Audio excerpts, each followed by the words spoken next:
தூத்துக்குடியில் மழைநீர் முற்றிலும் வடியும் வகையில் துரிதமாக நடவடிக்கை எடுக்கப்பட்டு வருவதாக மாநகராட்சி மேயர் ஜெகன் பெரியசாமி தெரிவித்துள்ளார். சத்தியம் தொலைக்காட்சிக்கு அவர் அளித்த பிரத்யேக பேட்டியில் தூத்துக்குடி மாநகராட்சியில் 60 வார்டுகள் உள்ளன என்றும் மழைநீர் கோரப்பள்ளம் குளம் வந்து உப்பாற்று ஓடை வழியாக கடலுக்கு செல்லும் வகையில் நடவடிக்கை எடுக்கப்பட்டுள்ளதாகவும் தெரிவித்தார்.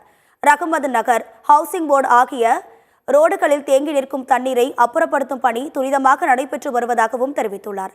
2வது வார்டு, 3வது வார்டு போன்ற பகுதி மற்றும் 16, 17 வார்டு பகுதியில் தேங்கியுள்ள தண்ணீரை அகற்றும் பணியையும் முழுவீச்சில் நடைபெற்று வருவதாகவும் தெரிவித்துள்ளார்.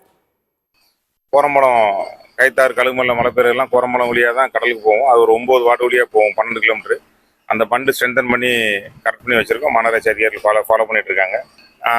நம்ம நகரில் எஃப்சி குடோன்னு நம்ம சொல்லுவோம், அது வழியாக தண்ணி வந்துகிட்டு இருக்கு. அதனால் மக்களோட நிறைஞ்சு போயிட்டுருக்கு. அது இன்னும் மழை இல்லை, காலையில் 6 மணிலேருந்தே இல்லை, தண்ணி படிப்படியாக குறைஞ்சிட்டு இருக்குன்னு தெரிவித்துக் கொள்கிறேன்.